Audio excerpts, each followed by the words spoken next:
കാലങ്ങളായി ഫുട്ബോളും ക്രിക്കറ്റും ഒക്കെ കളിച്ചു വന്നിരുന്ന മാലിപ്പുറം സ്വതന്ത്ര മൈതാനത്തെ ഒരു കളിക്കളമായി സംരക്ഷിക്കണമെന്നാവശ്യപ്പെട്ടുകൊണ്ട് മാലിപ്പുറം സ്വതന്ത്ര മൈതാനം സംരക്ഷണ സമിതി രംഗത്തെത്തി. വീതി 55.6 മീറ്ററും നീളം 67 മീറ്ററുമുള്ള മാലിപ്പുറം സ്വതന്ത്ര മൈതാനം നവീകരണത്തിന്റെ പേര് പറഞ്ഞ് ഇപ്പോൾ നടപ്പിലാക്കുന്ന പദ്ധതി മാലിപ്പുറം സ്വതന്ത്ര മൈതാനം എന്ന കളിക്കളത്തെ പൂർണ്ണമായും നശിപ്പിച്ച് അതിനെ കേവലം ഒരു പൊതുയോഗ സ്ഥലമാക്കി മാറ്റി തീർക്കുന്ന പ്രവൃത്തിയാണ്. ഒരു പഞ്ചായത്തിൽ ഒരു കളിക്കളം എന്ന പദ്ധതിയിൽപ്പെടുത്തി ഹാർബർ എഞ്ചിനീയറിംഗ് വിഭാഗത്തിന്റെ മേൽനോട്ടത്തിൽ നടത്തുന്ന പ്രവൃത്തിയിൽ കളിക്കളത്തിനായി മാറ്റിവെച്ചിരുന്നത് കേവലം 20 മീറ്റർ വീതിയും 40 മീറ്റർ നീളവുമുള്ള ഫൈവ്സ് ഫുട്ബോൾ മാത്രം കളിക്കാൻ കഴിയുന്ന ഗ്രൗണ്ടാണ്. ബാക്കി ഭാഗം സ്റ്റേജിനും പാർക്കിംഗ് ഏരിയയ്ക്കും ഓപ്പൺ ജിംനേഷ്യത്തിനും നടപ്പാതയ്ക്കുമായി മാറ്റിയിരിക്കുകയാണ്. ഇത് അംഗീകരിക്കാനാവില്ല. കാരണം വളരെ അശാസ്ത്രീയമായിട്ടാണ് ഈ സംഭവം സെറ്റ് ചെയ്തത്. അതായത് ഓരോ പഞ്ചായത്തിലും ഓരോ ഗ്രൗണ്ട് എന്ന് പറയുന്ന ആ ഒരു ഗവൺമെന്റിന്റെ ആ ഒരു പോളിസി വളരെ സ്വാഗതാർഹം തന്നെയാണ്. പക്ഷെ അതിന്റെ പിന്നിൽ പ്രവർത്തിച്ചേക്കുന്ന ആൾക്കാർ ഒരു ഐഡിയ ഇല്ലാണ്ടാണ് പ്രവർത്തിച്ചിരിക്കുന്നത്.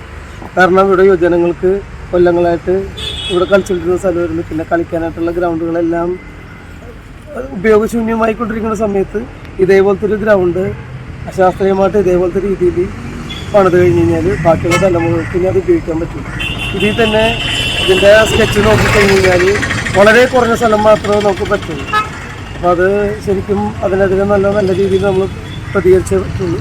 അപ്പോൾ അത് നമ്മൾ പഞ്ചായത്തിൽ പിന്നെ റവന്യൂവിൻ്റെയും മെമ്പറിൻ്റെ അടുത്ത് നമുക്കിതിനെക്കുറിച്ച് അറിയിക്കാൻ പറ്റുന്ന എല്ലാ വിഭാഗങ്ങളിലും നമ്മൾ അറിയിക്കുന്നുണ്ട്.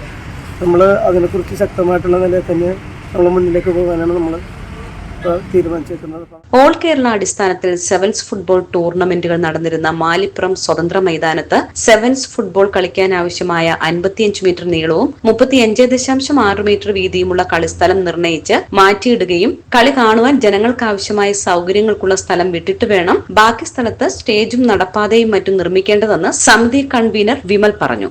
നിലവിൽ നടന്നുകൊണ്ടിരിക്കുന്ന നിർമ്മാണ പ്രവർത്തനങ്ങളിൽ ആവശ്യമായ മാറ്റങ്ങൾ വരുത്തണമെന്നാവശ്യപ്പെട്ട് സ്ഥലം MLAയ്ക്കും ഹാർബർ എഞ്ചിനീയറിംഗ് വിഭാഗം AEക്കും എളങ്കുന്നപ്പുഴ പഞ്ചായത്ത് പ്രസിഡന്റും നിവേദനങ്ങൾ നൽകാനും അതിൽ തീരുമാനമുണ്ടാകുന്നതുവരെ നിർമ്മാണ പ്രവർത്തനങ്ങൾ നിർത്തിവെപ്പിക്കുമെന്നും സമിതി കൺവീനർ പറഞ്ഞു. മാലിപ്പുറം സ്വതന്ത്ര മൈതാനം കളിക്കളമായി സംരക്ഷിക്കപ്പെടുന്നതുവരെ പ്രദേശത്തെ മുഴുവൻ കായിക താരങ്ങളെയും ടീമുകളെയും ക്ലബ്ബുകളെയും യുവജന സംഘടനകളെയും പൊതുജനങ്ങളെയും സംഘടിപ്പിച്ച് പ്രതിഷേധ പ്രക്ഷോഭ പരിപാടികളുമായി മുന്നോട്ടു പോകുമെന്നും സമര സമിതി അറിയിച്ചു.